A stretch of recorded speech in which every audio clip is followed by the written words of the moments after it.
গত জুনে তৃণমূল কংগ্রেসের সংসদীয় দলে ভাঙন ধরার সময় কেন্দ্রীয় মন্ত্রী ভূপেন্দ্র যাদবের বাসভবনের এক বৈঠকে যোগ দিয়েছিলেন মুখ্যমন্ত্রী শুভেন্দু অধিকারী। তবে পরবর্তী সময়ে গঠিত এনসিপিআইতে সুদীপ বন্দ্যোপাধ্যায়, শতাব্দী রায়, দেব কিংবা ইউসুফ পাঠানদের যোগদান এবং দলটির আনুষ্ঠানিকভাবে এনডিএতে জোটভুক্ত হওয়ার পর মুখ্যমন্ত্রীর সঙ্গে তাদের পৃথকভাবে বৈঠক হয়নি। অবশেষে মঙ্গলবার দিল্লির বঙ্গভবনে এনসিপিআই এর সাংসদদের সঙ্গে সেই বহুল প্রতীক্ষিত বৈঠকটি সারলেন মুখ্যমন্ত্রী। যদিও এর আগে নবান্নে গিয়ে পৃথকভাবে মুখ্যমন্ত্রীর সঙ্গে দেখা করে এসেছিলেন সুদীপ বন্দ্যোপাধ্যায় এবং কাকলি ঘোষ দস্তিদার। তাছাড়া সংসদীয় রাজনীতির বাইরেও এনসিপিআইকে শক্তিশালী করতে কাকলি নানা স্তরে দূতের কাজ চালিয়ে গিয়েছেন। তবে মঙ্গলবারই প্রথম দলবদ্ধভাবে এনসিপিআই এর সাংসদদের মুখোমুখি হলেন মুখ্যমন্ত্রী।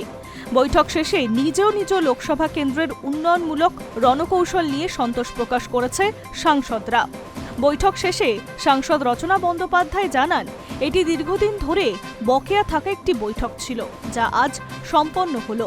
নিজ নিজ এলাকায় উন্নয়নমূলক কাজ কিভাবে এগিয়ে নিয়ে যাওয়া সম্ভব তা নিয়ে আমাদের মনের মধ্যে এক গুচ্ছ প্রশ্ন ছিল। মুখ্যমন্ত্রী যেভাবে আমাদের নির্দেশ দিয়েছেন, পরামর্শ দিয়েছেন এবং আগামী দিনের কর্মসূচি নির্ধারণ করে দিয়েছেন, তাতে আমরা ভীষণ খুশি।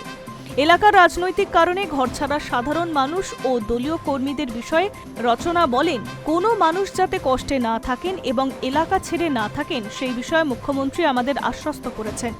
উনি আমাদের বলেছেন মানুষকে নির্দ্বিধায় এবং ভয় না পেয়ে এগিয়ে যেতে বলতে, মানুষের পাশে থাকতে বলেছেন এবং স্পষ্ট বার্তা দিয়েছেন রাজ্য সরকার তাদের পাশেই রয়েছে। অন্যদিকে সাংসদ বাপি হালদার জানান, এলাকায় কোনো যোগ্য মানুষ সরকারি সামাজিক সুরক্ষা বা প্রকল্পের সুবিধা থেকে যাতে বঞ্চিত না হয় তা সাংসদদের সরাসরি চিহ্নিত করে প্রয়োজনীয় ব্যবস্থা নিতে হবে। প্রশাসনিক জটিলতা বা আর্থিক বিষয়ের মতো সমস্যাগুলি দ্রুত নিষ্পত্তি করা হচ্ছে। এনসিপিআই এবং এনডিএ জোট নিয়ে রাজনৈতিক অন্দরে ছড়িয়ে থাকা বিভ্রান্তি উড়িয়ে দিয়ে বাপি স্পষ্ট জানান, সব সাংসদ শীর্ষ নেতৃত্বের সঙ্গেই আছে এবং আগামী দিনেও থাকবেন। বৈঠকটিকে অত্যন্ত সফল এবং গঠনমূলক বলে উল্লেখ করেছেন সাংসদ জুন মালিয়াও।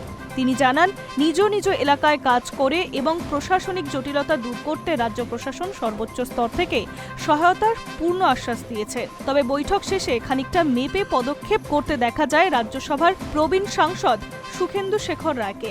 নিজস্ব দৃষ্টিকোণ থেকে বৈঠকটিকে নিতান্তই একটি সৌজন্য সাক্ষাৎ বলে জানান। তার দাবি, বৈঠকে মূলত লোকসভা ও রাজ্যসভা কেন্দ্রগুলির উন্নয়নমূলক কাজের রূপরেখা নিয়েই চর্চা হয়েছে। High news network.